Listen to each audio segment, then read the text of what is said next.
Good morning po mga kamoto. So sa wakas, medyo umaraw na po dito sa lugar namin. So matutuloy na rin po ang ating simple review ng bagong motor ng Yamaha, ang Yamaha XSR 155. So today po, pag-uusapan po natin ang basic specs, ang looks niya po. So actually, hindi naman po talaga ako nagda-drive ng manual, yung declutch po. Scooter addict po talaga ako. Pero nung nakita ko sa advertisement po ang motor na to, sabi ko siguro maganda to sa personal. So nagpumunta po ako sa isa sa mga showroom dito sa Pangasinan para i-check ng personal yung motor na to. At talaga naman pong napakaganda, napaka-pogi at napaka-astig. Sobrang forma. So hindi na po ako nagdalawang isip. Nagpa-reserve na po ako. After 3 days po, nakuha ko po yung ganitong color.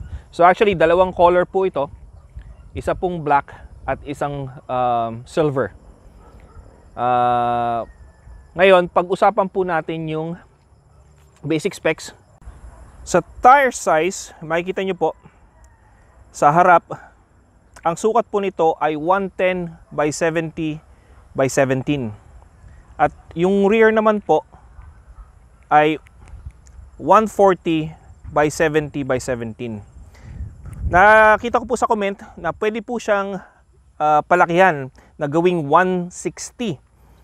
So, isa sa mga comment, talaga nagmukha talaga siyang big bike, nakamukha ng kanyang big brother na XSR 900.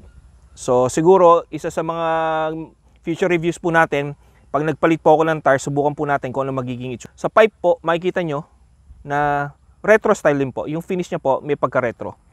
Pero actually, pag tinignan nyo po yung pipe, akala nyo malaki, pero maliit lang po, lumalaki lang dahil sa cover. So, plastic po yan. Tapos, makikita nyo po yung kanyang seat. Napakaganda po. Parang leather, pero parang waterproof naman po. Pero maganda po yung pagkaka-design, magkakanda finish niya po. Tapos meron po siyang parang naka-embossed na Yamaha.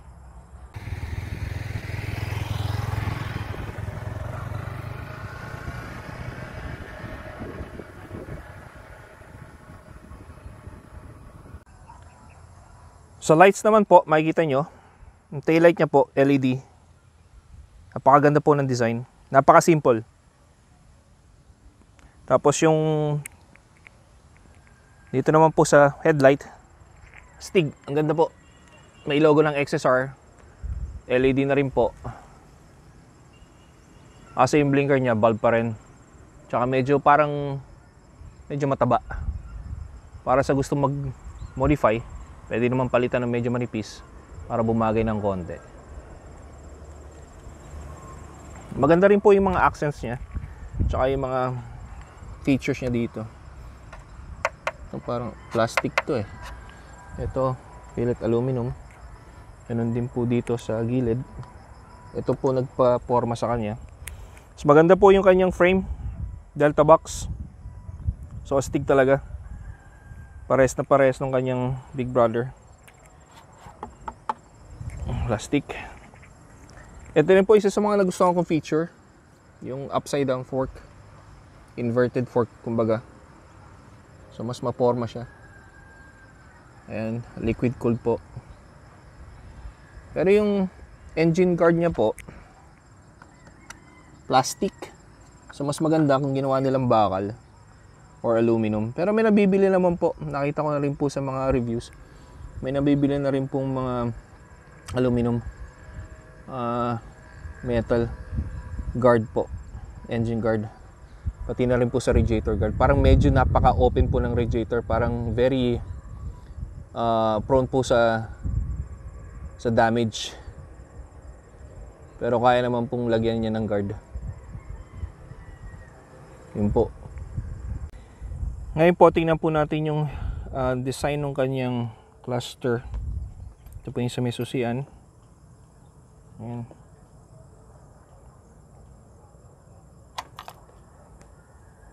Full digital na rin po. Maganda rin pagkaka-design.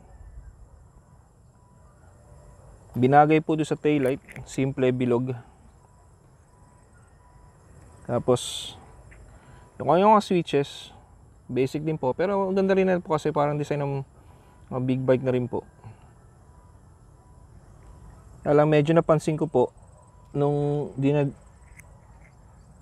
dinadrive ko po, yung location ng buttons niya po para sa horn at turn signal, parang medyo alanganin.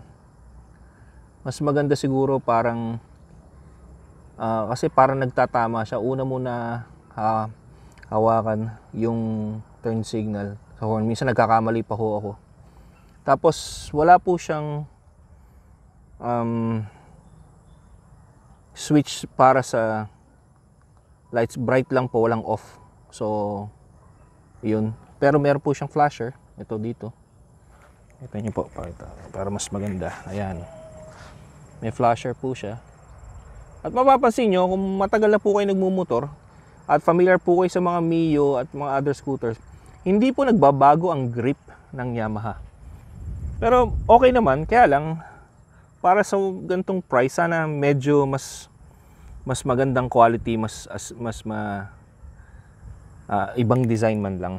Tapos siyempre sa side mirror, medyo mukha siyang Mickey Mouse.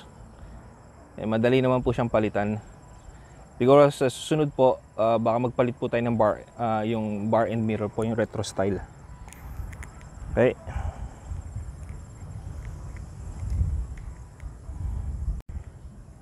Ngayon po, pakinggan po natin.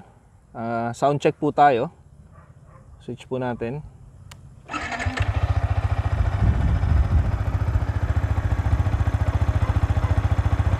Yan po ang tunog niya. Lapit po tayo ng konti para mas marinig nyo.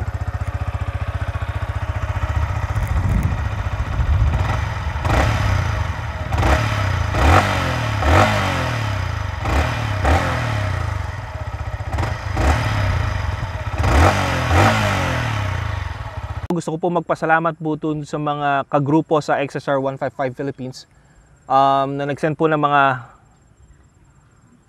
photo ng kanilang XSR.